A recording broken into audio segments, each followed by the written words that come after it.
How's everybody doing today?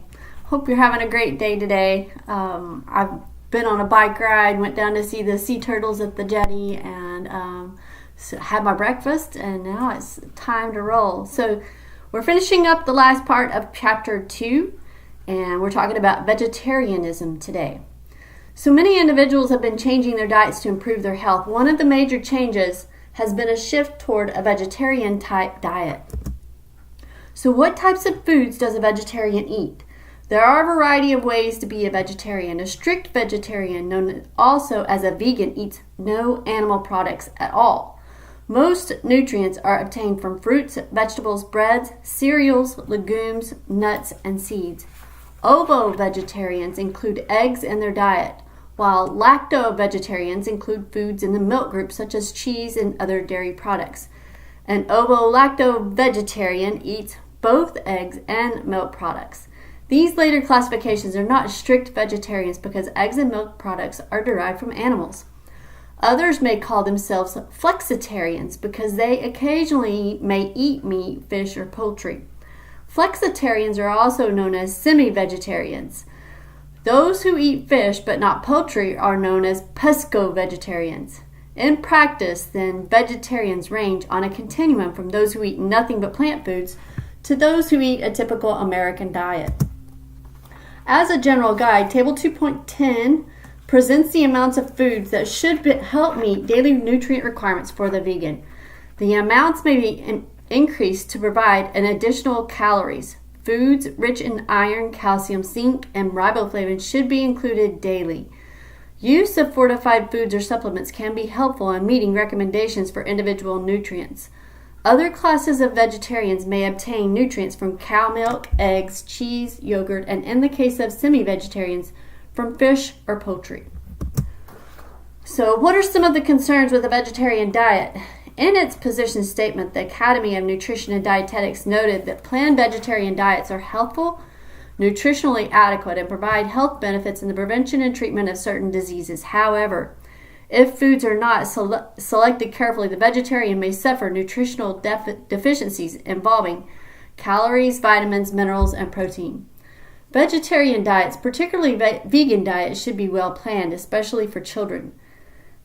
The AND states that vegetarian diets are appropriate for all stages of the life cycle. Although vegetarian diets can be adequate for children, the lack of food variety and too much reliance on vegetarian convenience foods, which may not possess the nutritional quality of unprocessed plant foods, can be a concern. There's also a caloric deficiency as one of the lesser concerns of a vegetarian diet. However, because plant products are generally low in caloric content, a vegetarian may be on a diet with insufficient calories for proper body weight maintenance. This may be particularly true for children who need energy for growth and development, and for the active individual who may be expending more than 1,000 calories per day through exercise.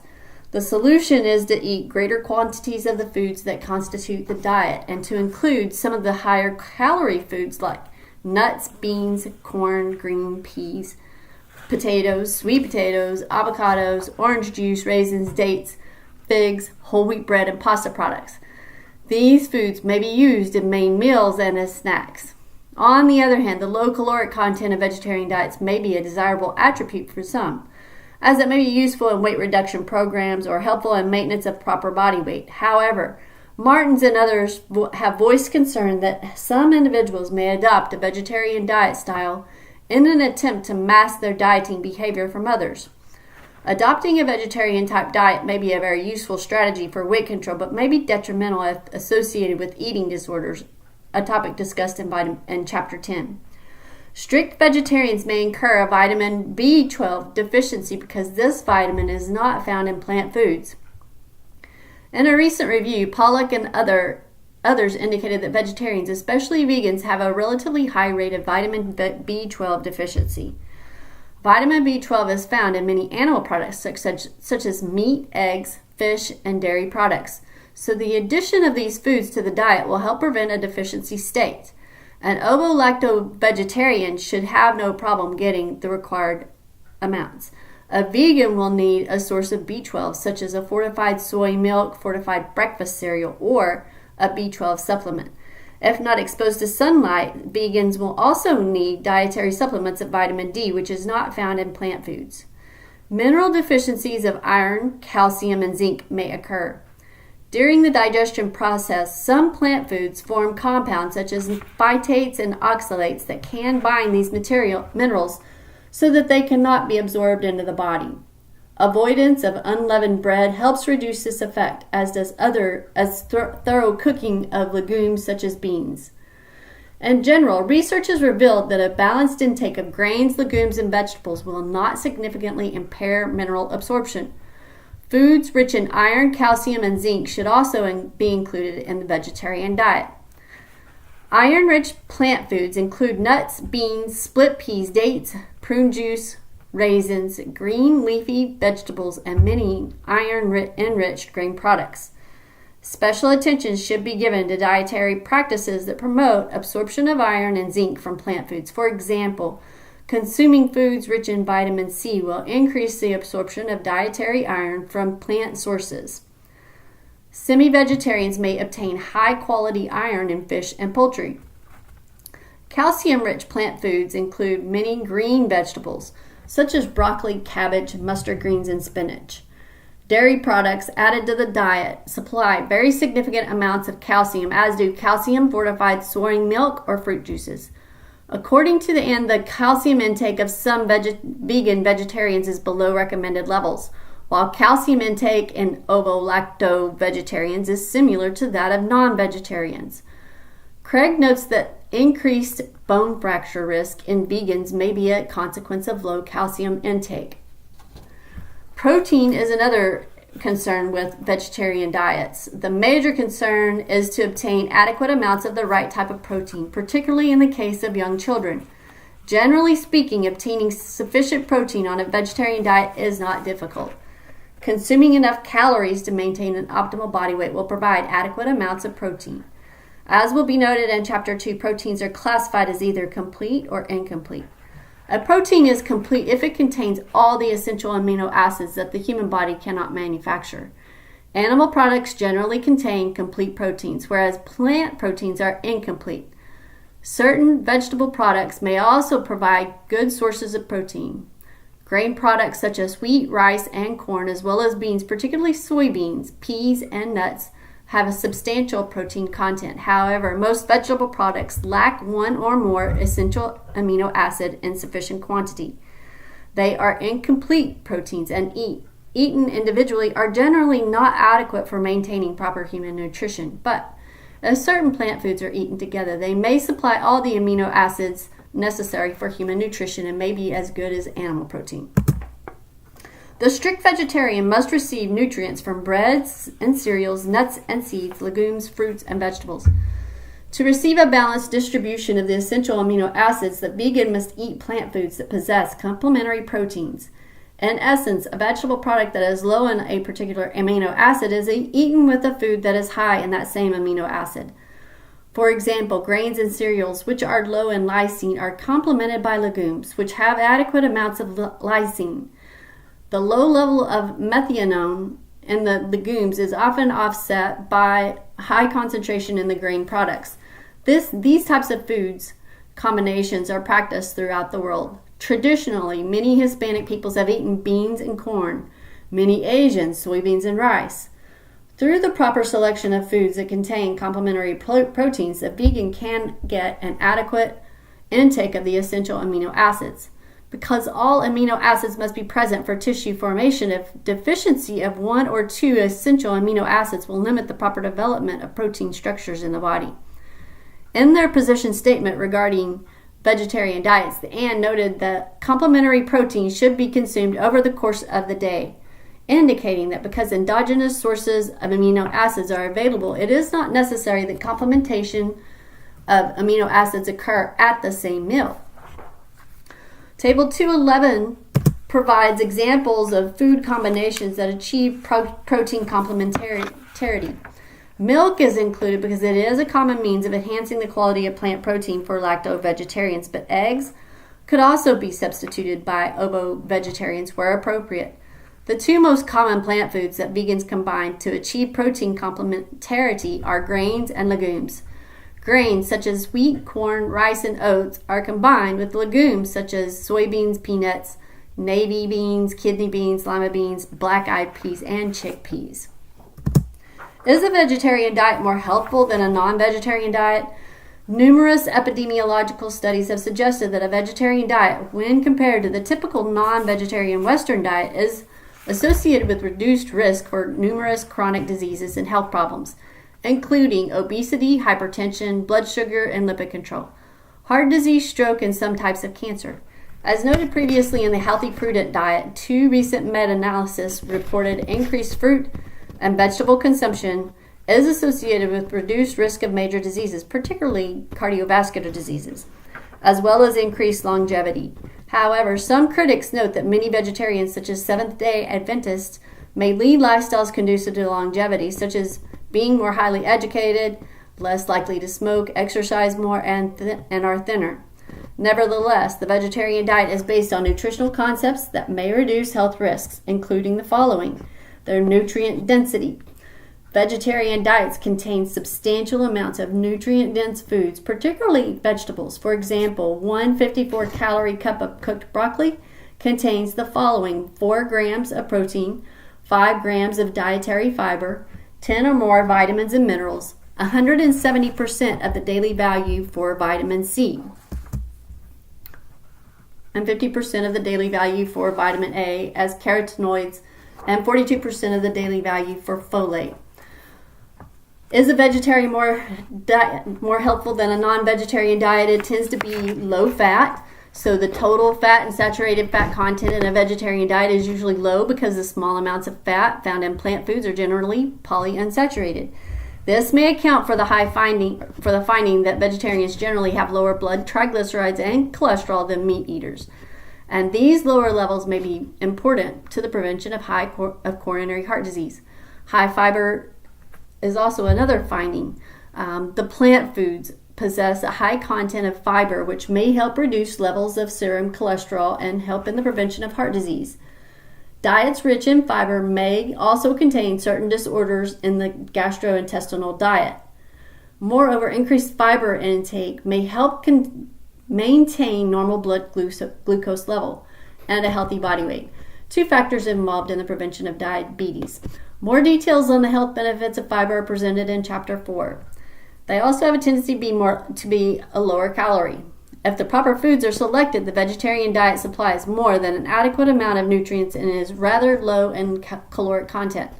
Plant foods can be high in nutrient density, providing bulk in the diet without the added calories of fat. Hence, the vegetarian diet can be an effective dietary regimen for losing excess body weight. However, vegetarians who consume excess amounts of high-calorie foods such as cheese, whole milk, and processed vegetarian products containing added sugars and fat may be at risk for excess weight gain. They tend to be high in vitamin and phytonutrient content as well. Plant foods are rich in antioxidant vitamins, particularly vitamin C and beta-carotene, a precursor to vitamin A. Polyunsaturated plant oils provide substantial amounts of vitamin E. Selenium, an antioxidant mineral, is found in other plant foods.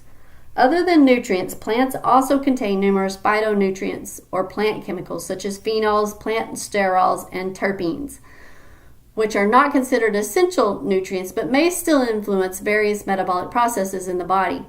Collectively, these antioxidant nutrients and phytonutrients are referred to as nutraceuticals, parts of food that may provide a medical or health benefit.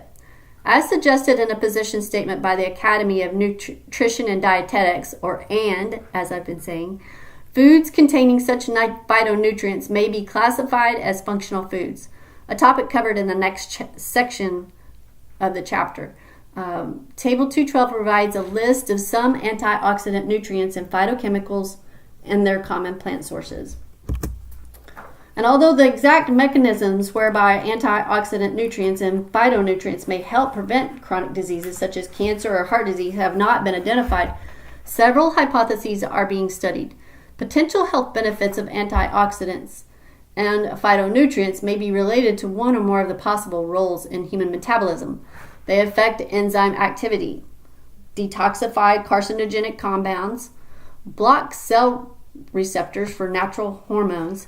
They also prevent formation of excess oxygen-free radicals, alter cell membrane structure and integrity, suppress DNA and protein synthesis. Some of these actions may favorably affect health, as in the following two examples. Antioxidants such as carotenoids may block the oxidation of certain forms of serum cholesterol, reducing their potential to cause atherosclerosis and possible heart disease. Also, phytochemicals known as phytoestrogens may compete with natural forms of estrogen in the body for estrogen receptors in various tissues, blocking estrogen's natural proliferative activity and possibly suppressing cancer development. Most nutrition scientists indicate that many of these nutrients and phytonutrients share the same food sources. So the protective health effect associated with a plant-rich diet may not be attributed to a single food constituent, but may be due to the collective effect of multiple nutraceuticals.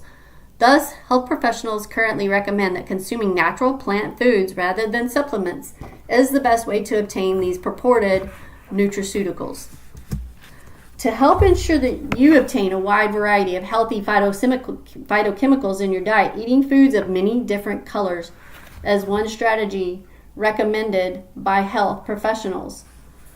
Eat your colors is a popular phrase and the title of a book highlighting relating health benefits. So you want to eat the colors of the rainbow. You want to have that in your diet every day.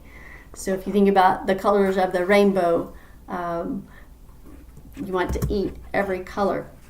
So Table 213 lists the key colors and some examples of foods found within each color group. In brief, the following highlights one of the main health effects for one food of each color. Red, for tomatoes and tomato products, contain lycopene, which may help prevent prostate cancer. Blue or purple, blueberries contain anthocyanins, which may help lower blood pressure and the risk of heart disease. Yellow and orange, carrots contain carotenoids, which may reduce risk of heart disease. Green, such as broccoli, contains sulforaphane, which may help prevent cancer. And white or brown, like onions, contain allicin, which may help lower cholesterol and risk of heart disease. So how can I become a vegetarian? People become vegetarians for a number of reasons, including weight control, improved health, religion, love for all animals, protecting the environment, and taste preferences. Choosing to adopt a vegetarian diet is up to the individual and may represent a significant change in a dietary habit. Anyone desiring to make an abrupt change to a vegetarian diet should do some serious reading on the matter beforehand. Once you have done some reading on vegetarianism, there may be several ways to gradually phase yourself into a vegetarian diet. You may become a part-time vegetarian simply by eating less red meat. For example, you may have several meatless meals each day by skipping the ham or sausage at breakfast and having a big salad for lunch. Eventually, you may move toward having several meatless days per week, possibly incorporating meat analogs such as a meatless chicken or meatless smoked turkey or tasty veggie burger in your meal. You may become a semi-vegetarian, substituting white meat such as chicken and turkey breast with its generally lower fat content for red meat. You may become a pesco-vegetarian, eating fish as your main animal food. You may wish to become an ovo-lacto-vegetarian, eating eggs and dairy products. These excellent sources of complete protein can be blended with many vegetable products or eaten separately. You may use the above methods as forerunners to a strict vegan diet, gradually phasing out animal products altogether as you learn to select and prepare vegetable foods to obtain protein complementarity and adequate intake of essential nutrients. The following simple suggestions may help you incorporate more fruits, vegetables, and whole grain in your diet. Keep 100% fruit juices available, but limit those which provide few nutrients such as apple and white grape juice. Buy only bread products that list whole wheat as the first ingredient on the food label. Buy large bags of frozen fruits such as blueberries and raspberries at club warehouses. Top your breakfast cereals with a serving or two. Keep a variety of raw fruits handy for snacks such as bananas, grapes, apples, and oranges. Keep a bowl of raw vegetables in the refrigerator such as small carrots, cut up celery, broccoli, cauliflower, and radishes, along with a tasty low-calorie dip for handy snacks. Use frozen vegetables for quick stir-fry meals. Add vegetables such as onions, tomatoes, lettuce, spinach, and peppers to your sandwiches. Load up on fresh vegetables at the supermarket salad bar, putting meal-sized portions in small containers to take for lunch during the week. Add cut-up vegetables to canned beans, soups, or omelets to increase their nutrient value. Use your microwave to cook sweet potatoes and baked potatoes and steam vegetables with little water. And bake fruits for dessert.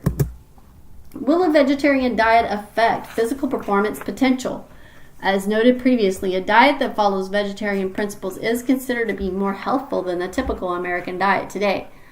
But will such a diet have any significant impact on physical performance?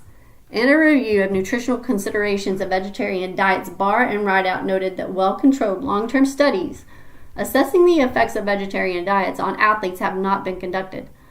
Nevertheless, based on their review and the reviews of Benderly and Campbell and Furman and Ferrari, the following observations can be made. Well-planned, appropriate, supplemented vegetarian diets appear to be effectively support athletic performance, including fortified foods such as soy milk and whole grain cereals, may help provide adequate amounts of some vitamins and minerals that may be low in vegetarian diets. Plant and animal protein sources appear to provide equivalent support to athletic training and performance, provided protein intakes are adequate to meet needs for total nitrogen and the essential amino acids. Vegetarian athletes, particularly women, are at increased risk for non-anemic iron deficiency, which may limit endurance performance. Vegetarian diets are low in creatine, and thus vegetarian athletes may have lower muscle creatine concentrations than meat-eating athletes. Lower creatine levels may impair very high-intensity exercise.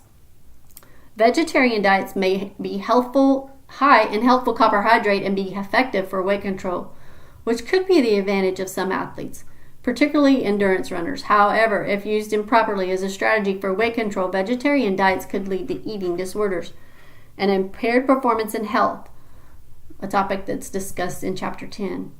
As shall be noted later in the text, the amino acid leucine appears to be critical to promote muscle protein synthesis and increase muscle mass when consumed during resistance training programs. Whey protein from milk contains substantial amounts of leucine, while soy protein contains slightly lower amounts. In one study, Tang and others found that although both whey and soy protein supplementation increased muscle protein synthesis, whey protein was about 30% more effective, possibly due to its slightly greater leucine content. Such a finding may be of interest to individuals attempting to maximize muscle mass for sport competition. All right, guys, so there is a section over reading food labels. Make sure that you review that. I think it is very important, especially when you are, again, working to plan your diet and what you're going to be eating. So really important, and something that's important for this class as well. Make sure that you review that, and I look forward to talking with you more in Chapter 3. Have a great day today.